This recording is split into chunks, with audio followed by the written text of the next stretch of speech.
Hello, hello, hello, hello, everybody in Facebook land or YouTube land or whatever land you reside in.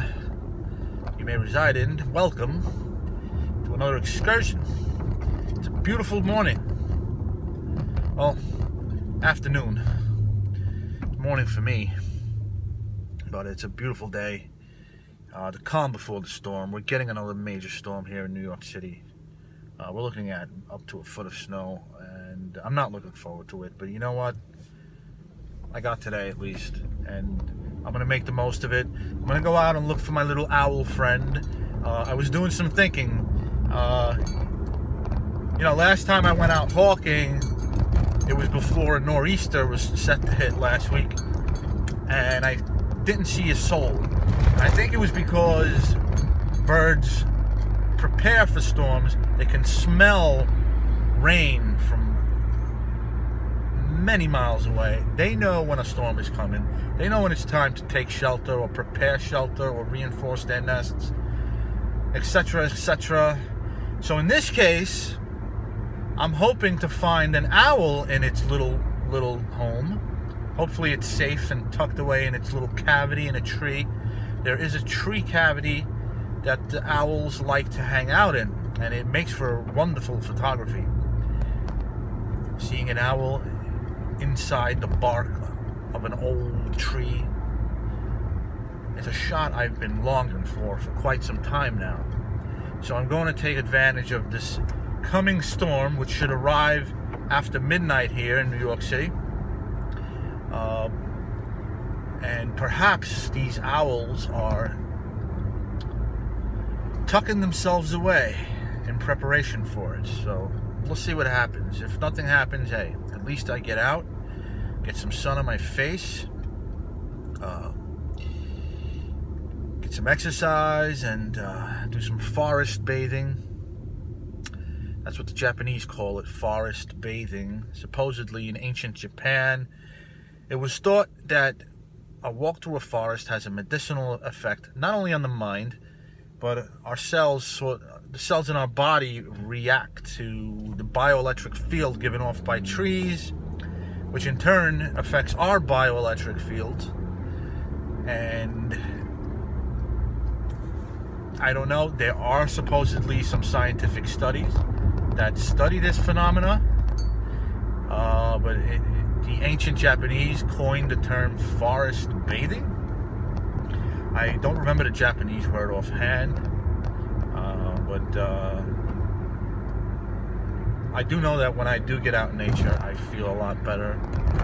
It does take away stress, and so if it's affecting the mind, maybe it affects our physical health as well.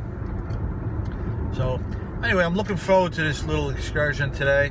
I probably won't be out for a while after today, and for at least 2 days, because we're gonna get some really crappy weather.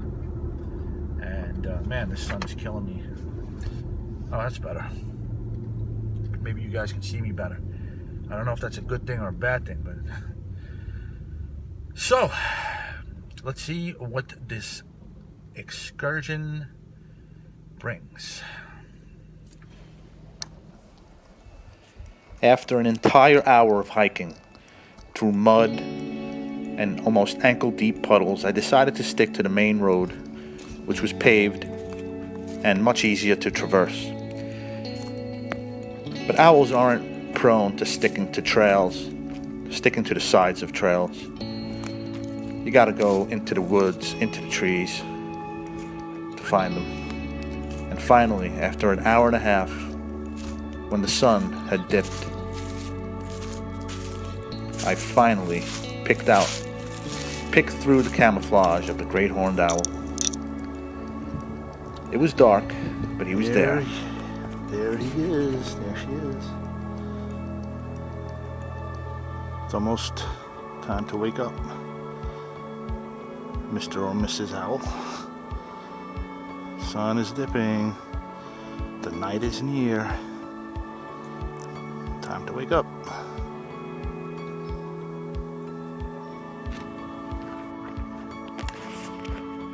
The light was pretty bad, but it was nice to see it.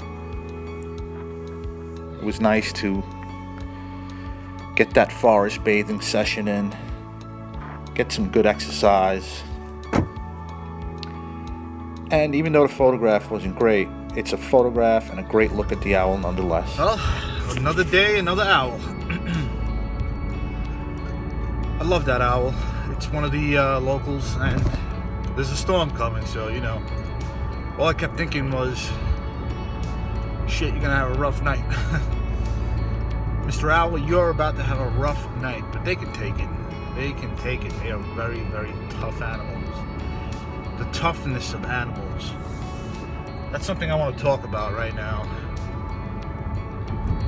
Being able to withstand months and months of winter, of cold winter, snowfall, no food. Not only the cold, but lack of food. There's less food in the winter. A lot of animals die off.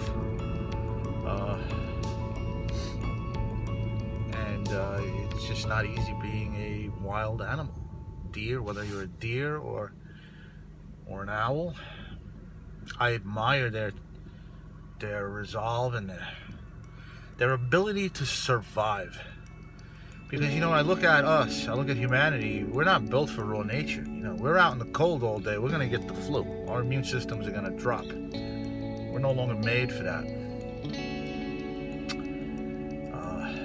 But anyway, the photos weren't great.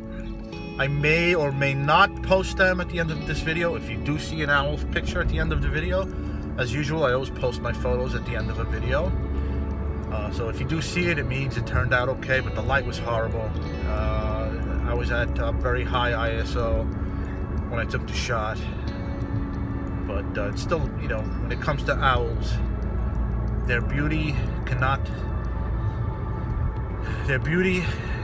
never be hidden by a poor photograph. Whatever is visible is enough to make one marvel at the majestic nature of raptors and especially owls. Well, that's it for me. I'm gonna head off home now. I'm gonna get some dinner cooked, prepare for the storm. I'm gonna shop. I'm gonna get my milk and my bread and my eggs. It's instinctive nowadays. We're so instilled with fear from the media that a snowstorm causes one to rush to the grocery store and stock up their garage as if the end of the world is about to hit us. And even the way the media tends to describe these storms nowadays, it's absolutely hilarious. I mean, last month we had a bomb cyclone, which was actually just a cold stretch of a couple days. 5-degree weather, which is not unheard of in New York City, but they called it a bomb cyclone. Now with this storm, they're saying, I just read an article on Huffington Post or somewhere, who knows, and they described this storm as it's going to turn New York City into a hellish landscape. Yes, hellish. So off to the grocery store I go to stock up on food and water and hope the 8 inches of snow doesn't swallow me whole. That's it for me, folks. Enjoy your day. Thank you for tuning in. I hope you enjoyed my walk and my hike and the beautiful scenes and the photography. Bye for now.